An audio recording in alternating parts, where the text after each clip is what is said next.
우리가 하나님의 은혜를 입으면서 우리의 마음이 그 강한 마음이 부드러워지고 예수님의 마음을 닮아간다는 게 쉬워요, 어려워요? 네, 오늘 성령의 법으로 내가 죽어야 조금 우리 마음이 온유한 마음으로 바꿔져요. 근데 시험을 악으로 이기면 그냥 배로 증가돼서 내 심령이 완고해집니다. 그래서 조그마한 불의가 나에게 일어나도 잘못했어야 하고 빨리 회개를 해야 사람 앞에 하나님 앞에 긍휼을 입는 삶을 살게 되는 줄 믿습니다. 저는 이 말씀을 기록하면서 율법과 십자가의 은혜를 깨닫고 나서 정말 나 같은 죄인을 구원해 주신 하나님, 그럼에도 불구하고 내가 율법으로 남을 비판하고 정죄하고 그러면서 선지자 노릇한 나의 삶이 너무나 부끄러웠어요. 그 결과가 내 속에 선이 쌓인 게 아니라 악이 쌓여 있는 거예요. 상처와 아픔과 내 의로 똘똘 뭉쳐진 내 내면에 견고한 율법의 성전을 보게 됐어요. 그때 마태복음 24장 말씀이 이해가 됐어요. 멸망에 가증한 것을 보거든, 그러죠. 하나님이 내 내면을 보는 은혜를 입었어. 그럼 어떻게 해야 돼요? 회개해야 되죠. 할렐루야. 그 내용이 마태복음 24장의 내용으로 쭉 나오는데요. 그거 공부하다 보니 진도가 안 나갑니다. 나중에 배우겠습니다. 그래서 그렇게 견고해진 내 내면의 율법의 성전을 예수님이 홀로 오신 거예요. 그래서 손으로 지은 몇 년 동안 예루살렘 성전? 46년 동안 지은 성전을 단 3일에 헐고 지으시겠대.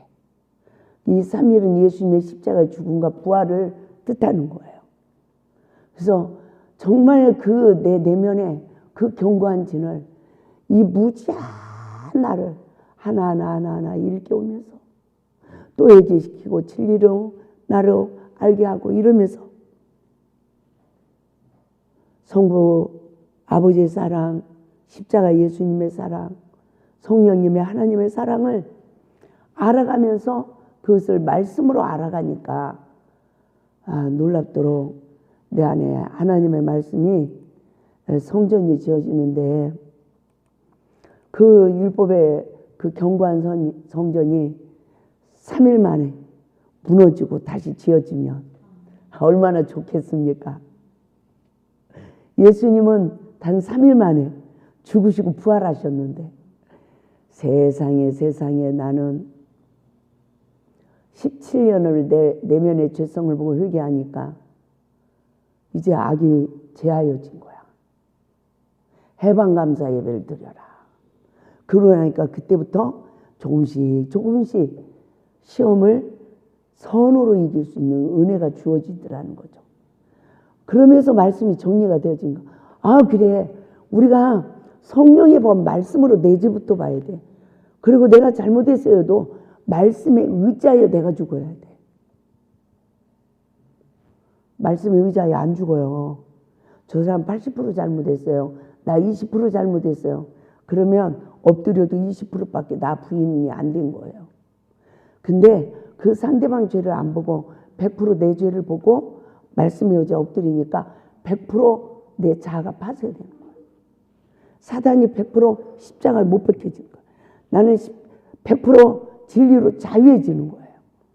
이 은혜가 저와 여러분에게 온전히 성취되어지기를 주님의 이름으로 축원을 드립니다. 할렐루야. 오늘 율법과 십자가의 은혜가 1강이었습니다. 오늘 2강은 2강 아브람과 다윗의 자손 예수라. 마태복음 1장 1절에서 17절 말씀을 보면 예수님의 족보 이야기가 나오죠. 족보에 오른 자. 이 족보의 섭리로 십자가의 구속에 하나님의 사랑을 알아야 된다는 거예요. 율법과 십자가의 은혜를 깨달으며 하나님은 이 말씀을 이해를 시켰습니다. 우리는 본시 죄와 허물로 죽었던 자예요. 이 죽음은 창세기 3장 선악과의 죽음이며 죽은 자는 반드시 사단의 형상인 뱀이 우리 인생을 먹고 산다는 것입니다. 인간의 최고의 저주는 바로 마귀의 종이 되는 거예요. 피조물의 우리가 그때부터 조물주의 삶으로 내가 교만한 삶을 사는 거죠. 그게 인류의 최고의 저주예요. 이러한 우리를 구원하시려고 예수 그리스도께서 이 세상에 오셨는데 영접하는 자가 있다 없다? 없다라고 요한복음 1장에서도 주님이 탄식을 하신 거예요. 그래서 예수를 믿는 자마다 구원하신다고 하셨는데 온 인류의 영혼들은 예수 앞으로 돌아오지 않고 계속 원죄인 조물죄의 삶을 살아가는 교만한 삶을 살아가게 됨을 믿으시기 바랍니다. 그런 상황에 있는 백성들을 하나님은 낮추어서 구원하시려고 고난을 허락하시고 율법을 제정해 주셔서 죄를 깨닫게 하셨습니다. 예수 그리스도의 십자가 은혜로 우리를 인도하셔서 성령을 받게 하셨고 예수 안의 삶을 살게 하시는 줄 믿습니다. 그러므로 우리가 이 성령으로 거듭났음에도 불구하고 광야의 여러 가지 시험을 통하여서 우리는 애굽의 시기에 잘못 성장한 인격을 그리스도 인격, 선으로 악을 이겨서 선으로 그리스도의 인격으로 성장시켜서 하나님이 거하실 처소를 지키를 원하시지만 많은 그리스도인들이 광야의 시험에 내 죄는 못 보고 남의 죄를 보고 원망불평하는 죄로 적과 꿀이는 가나안 땅 그 3일째 하나님 장막 안에 들어가지 못하고 이스라엘 백성들이 죽음과 같이 이 시대에도 광야에서 죽는 백성들이 너무나 많이 있다는 거죠. 그래서 예수님의 족보를 통하여 다시 한번 율법과 십자가의 은혜를 깨달을 수 있길 바랍니다. 예수님의 족보에 기록된 여인들의 이야기입니다. 다말, 룻, 나합, 밧세바 그리고 예수님 어머니 마리아가 있습니다. 예수님 어머니 마리아 외엔 하나같이 다 문제가 있는 죄인이었어요. 다말은 누구? 저기 김경애 집사님 남편이 성경을 보다가 창세기 38장에 걸렸답니다. 며느리가 시아버지와 뭐를 해? 이게 뭐야? 저는 그 부분을 볼 때 아유 하나님 왜 이런 말씀을 성경에 기록해 놨어요? 거룩한 책에. 믿음 없는 사람이 보면 예수님 안 믿게 생겼네요. 이랬단 말이에요. 근데 김기영의 집사님 신랑이 성경을 보다가 이랬답니다. 다말은 누구하고 관계를 했어요? 시아버지와 관계를 하여 자식을 낳았어요. 나합은 기생이었어요. 룻은 기생보다 더 천히 여기는 이방의 여인이었어요. 밧세바는 우리가 잘 아는 바와 같이 우리아의 아내였어요. 근데 다윗과 불륜의 관계가 맺어진 거예요. 그렇죠? 근데 누굴 낳았어요? 솔로몬을 낳았는데 그 솔로몬이 왕이 됐어요. 참 이상하다. 어떻게 이 여인들, 이렇게 죄 많은 여인들이 예수님 족보에 기록이 되었을까? 저는 이와 같은 여인들의 생애에 어떠한 죄의 근원으로 말미암아 피조물로 다시 회복을 받아 예수님의 족보에 오르는 복을 받았는지를 일깨워 주셨습니다. 따라서 합시다. 허물 많은 인생이다. 여기에는 하나님의 뜻과 중요한 메시지가 있어요. 우리 첫 번째 창세기 38장에 다말의 생애를 살펴봅시다. 다말은 희망이 있었어요? 없어요? 세상에 남편이 죽어. 그 시기의 제도는 남편이 죽으면 동생을 줘야 된대요. 근데 동생을 줬는데 그 동생이 또 죽어. 그러니까 시아버지가 생각하기에 또 아들을 줘야 돼, 안 돼, 줘야 돼요? 야, 이 아들까지 줬다가는 다 죽게 생겼네. 맞죠? 그러니까 안 줬어. 그러니까 어떻게 팔자가 사납다고 그러죠? 만나는 남자마다 죽는 사람이 있어요, 없어요? 드라마 같은 데서도 나오잖아. 시집을 갔더니 남편이 교통사고로 죽고 또 갔더니 또 불타서 가지고 이 가슴에 한이 많은 여자가 있잖아요. 그러니까 이 다말하고 사는 남자들마다 아이를 낳기도 전에 형제들이 다 차례로 죽는 거야. 시아버지 유다는 마지막 아들을 주지 않았어요. 그 소리 인하여 시아버지를 속여 기생차림하고 시아버지와 관계하여 베레스와 세라를 낳게 돼요. 그러나 그와 자녀들이 누구에 올랐다? 예수님 족보에 올랐어요. 이와 같은 다말은 한이 많은 여인으로 누구를 의지했을까요? 외로운 죄인이었어요. 세상에 소망이 없습니다. 죄를 짓는 자마다 사망 가운데 있다고 했는데 이 여인에게 많은 어려움이 주어졌을 것입니다.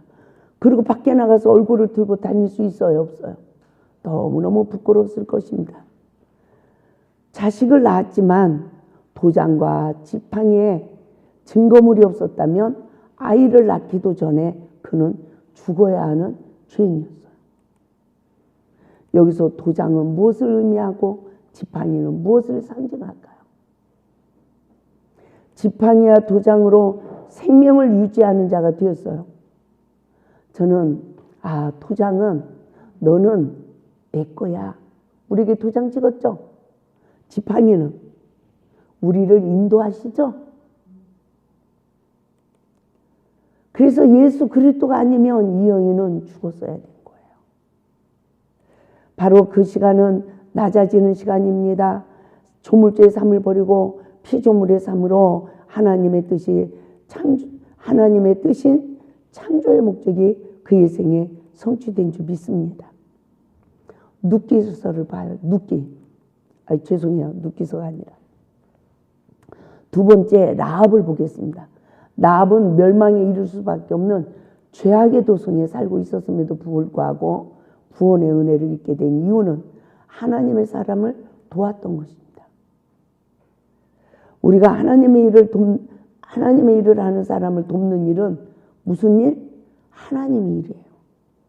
그 시간은 선한 도구로 쓰임받는 시간이며 하나님께 기억이 되신 바가 되어서 하나님의 구원의 은총을 입게 된 줄 믿습니다. 하나님은 이방인이라 할지라도 하나님의 은혜를 입는 자가 있음을 우리에게 보여주고 있습니다. 세 번째, 룻기서입니다. 룻도 세상에 소망이 없었습니다. 남편도 죽고 홀 시어머니 외에 한 번도 살아보지 못한 어디로 가요? 베들레헴 땅으로 인도를 받았어요. 그래서 보아스를 낳아 오벳을 낳아 예수님의 족보에 올랐습니다. 베들레헴에 흉년이 들던 해 모압 지방에 가서 우거하는 기간에 그도 남편도 죽고 아들도 죽고 며느리들과 나오미에 만남게 되었는데 며느리 둘을 집으로 가라고 하는데 눈만 나오미를 따랐어요. 그 소문을 보아스까지 들은 거예요. 헌신하는 룻의 삶 위에 하나님의 놀라운 복이 임함을 믿으시기 바랍니다. 그래서 하나님의 축복은 그냥 단번에 오는 게 아니에요. 노인분 하나를 보살피는 것도 하나님이 다 살펴보시고 누구에게 냉수 한 그릇 떠주는 마음도 하나님은 다 살펴보시고 많은 시간을 보시고 이만큼 은혜를 줘도 내 딸이 교만해지지 않겠구나. 낮아지면 훈련이 됐구나. 이럴 때 은혜 주시는 거예요. 그렇게 주셔도 또 달아보셔. 그래서 너 말씀으로 잘 섬기는구나. 이럴 때 또 은혜를 이만큼 주시는 거예요. 맞죠? 하나님이 룻의 삶 위에 하나님의 놀라운 역사를 이룬 거예요. 보아스가 그 아름다운 소식을 들었다고 룻을 칭찬했습니다. 여기에서 타국에 가서 모든 것을 잃어버린 나오미는 낮아짐으로 다시 약속의 땅으로 인도를 받고 회복을 받는 귀한 은혜가 주어졌어요. 나오미가 누구로 살았어요? 룻으로 살았어요. 룻이 나갔다면 이삭을 주오고, 그쵸? 또 시어머니를 위해 가져가고, 룻이 보아스와 결혼하니까 오벳을 낳아서 나오미에게 안겨줬잖아요. 이방 여인이지만 낮아짐으로 섬김의 삶을 사는 룻의 생애를 하나님은 기억하시고 이와 같이 보아스를 만나는 복을 주시고, 이와 같이 헌신하는 며느리에게 시어머니는 항상, 시어머니 나오미는 룻을 복을 빌었어요. 의인을 대접하는 자는 의인의 상을 받는다고 했습니다. 네 번째, 밧세바를 봐요. 밧세바도 마찬가지입니다. 다윗 왕의 품에 안겼지만 남편을 잃어버린 지금 말로는 저주죠. 그죠? 그와 같은 불행이 왔어요. 그 아픔을 통하여 그는 조물주의 삶을 버리고 하나님 앞에서 피조물의 삶으로 예수님의 족보에 오른 줄 믿습니다. 하나님의 구원의 은총이 아니면 구원받을 자가 있다 없다? 없다는 거예요. 이 시간에 내가 죄인이라고 깨달아지는 은혜가 임해야 합니다. 항상 죄인의 자세에서 벗어나면 안 되는 것입니다. 이 말씀은 피조물의 삶에서 벗어나면 안 된다는 말씀이에요. 예수님은 하나님의 본체시나 하나님과 동등됨을 버리시고 이 땅에 죄인의 모습, 그 사람의 모습으로 오신 것입니다. 그래서 예수님이 어디에 올랐어요? 죄인의 족보에 올랐다는 거예요. 자신을 낮추고 본을 보여주신 것입니다. 하나님의 사랑이 얼마나 큰지를 깨달아야 하며 나 같은 죄인에게도 하나님의 자녀가 되는 특권을 주셔서 이미 깨끗하게 하셨는데 우리는 얼마나 돼지같이 토하고 먹고 죄를 반복했는지 우리들 자신을 돌이켜봅시다. 하나님은 우리를 구별된 왕같은 제사장이요 선지자요 하나님의 자녀가 되는 특권을 주셨다라고 우리에게 끝없이 사명을 잊지 말 것을 말하고 있습니다. 그래서 하나님은 누구를 제일 기뻐하시느냐? 때를 얻든지 못 얻든지 전도하는 자예요. 아멘. 한 영혼이라도 이 복음으로 일깨워서 살리게 해서 힘쓰고 애쓰는 거예요.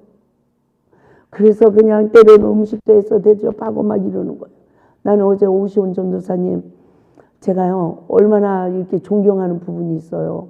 대화를 하다 보니까 온 가족들 복음을 전할 기회를 얻기 위해서 음식을 해서 섬기고 싸주고 늘 그 사역을 했대요. 가족들에게. 그랬더니 제삿날이 되면 온 가족이 모여도 오시온 전도사님이 예배를 인도한대요. 제사를 안 드리고. 그리고 지금은 가족들이 다 모여서 오시온 전도사님이 예배 인도하잖아요.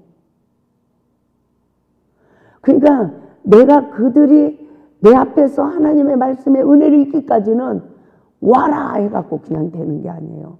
따라서 다 주는 자가 되자. 나누는 자가 되자. 이 제단이 세워진 것도 그거예요. 제가 비록 오산에서 10개월 정도 했어. 근데 그 10개월 동안 우유 배달하면서 가난한 자들 나눠주고 동네 아줌마들 모여있으면 요구르트 한 바구니 가져가서 다 따드리면서 복음 전하고 이랬더니요 오산에서 저를 전도사라고 소문냈어. 그래 기도원이 골짜기 와 있는데 그분들이 사람을 다 보내준 거예요.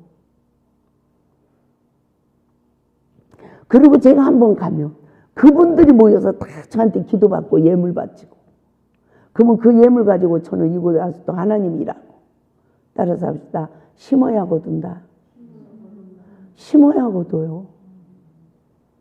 심는 시간이 내 집을 짓는 기초가 되어줬더라고요. 목회하고 보니까. 우리의 사명을 잊지 말길 주님의 이름으로 부탁을 드립니다.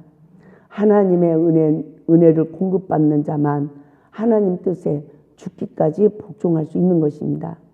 그래서 이사야 43장 1절에서 2절을 보면 내가 너를 구속하였다라고, 너는 내 것이라고, 내가 물 가운데서도 침몰하지 못하게 했고 불꽃이 너를 사르지도 않게 했다라고 말씀하고 있습니다.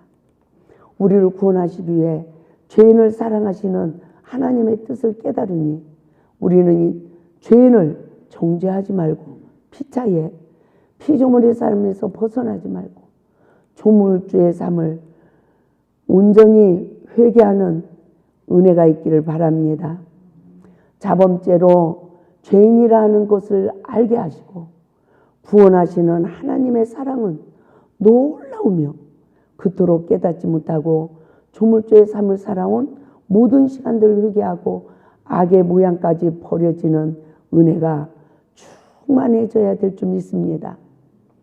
이와 같이 족보의 말씀을 깨닫게 하셨습니다. 또한 나의 허물을 낱낱이 알게 하시며 이 책을 기록하는데 내가 너를 사용하였다고 교만하지 말라고 하셨습니다. 기억도 못하고 있는 죄까지 다 깨닫게 하시면서 회개케 하시면서 이 말씀을 기록하게 하셨어요. 감사합니다. 저는 죄인입니다. 주님의 피의 공로가 아니면 제가 어찌 사함을 받을 수 있겠습니까? 라고 하며 기도를 드리게 됐습니다. 제가 쓰임받는 이유는 죄인이기 때문이에요. 근데 조금만 그 죄인의 그 자리에서 낮아졌어. 십자가 은혜로 자유해졌어. 그럼 또 교만해져요, 낮아져요? 또 교만해져 그래.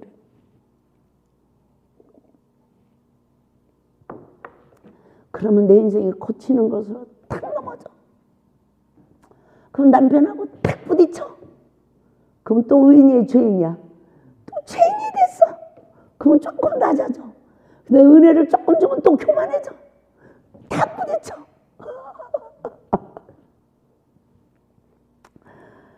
때로는 숨도 안 쉬어지더라고요.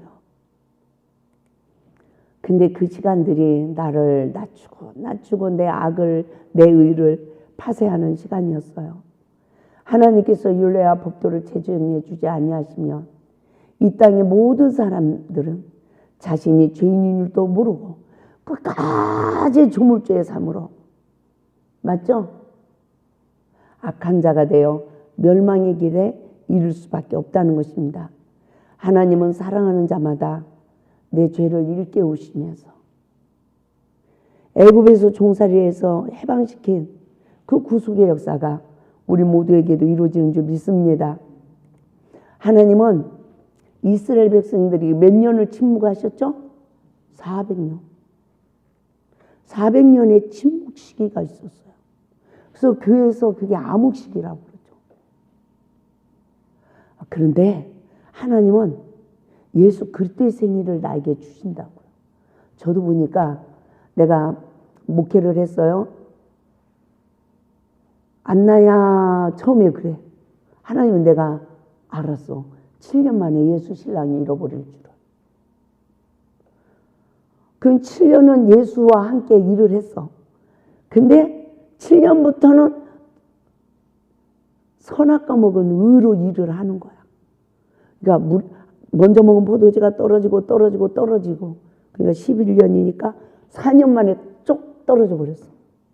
그러니까 목회 11년 만에 하나님의 신이 내 속에서 쑥 빠져나가는 것까지 체험했어요. 그러고 나니까 성령 받기 이전에 아줌마야. 하나님의 일 하고 싶어도 못하는 거죠. 근데 그런 저를 버리지 않고 다시 예수 그리스도 시대, 암흑 시기가 지나서 예수 그리스도 시대를 나에게 다시 주시더라는 거죠. 생명의 성령의 법으로 정죄함이 없는 하나님 나라를 이루어서 그 안에서 모든 것을 할 수 있도록. 할렐루야. 그래서 항상 우리는 어떠한 상황에서도 하나님의 은혜를 알게 되며 내가 죄인이라는 것을 알게 되고 정죄함을 받지 않고 십자가 은혜로 자유해지는 것을 믿으시기 바랍니다. 예수님은 의인을 부르러 오지 않았어요. 죄인을 부르러 왔어요. 누가 주여를 간절히 찾겠습니까? 내가 죄인이라는 걸 깨달을 때 가장 내가 하나님을 간절히 찾게 됐고 하나님과 도리어 제일 가까워지는 시간이에요. 그래서 주여 내가 죄인으로소이다.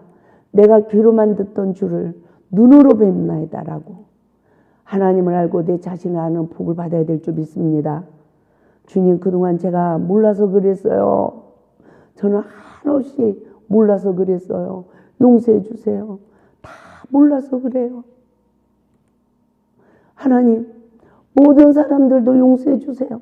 이러면서 중보기도를 드리게 되었습니다. 이 시간에 지금까지 걸어온 길을 돌이켜보며 주님 앞에 무릎을 꿇고 주님을 불러봅시다. 주여, 주여, 주여. 내가 교만했나이다. 선과 악을 판단했나이다. 하나님의 주권을 침입했나이다.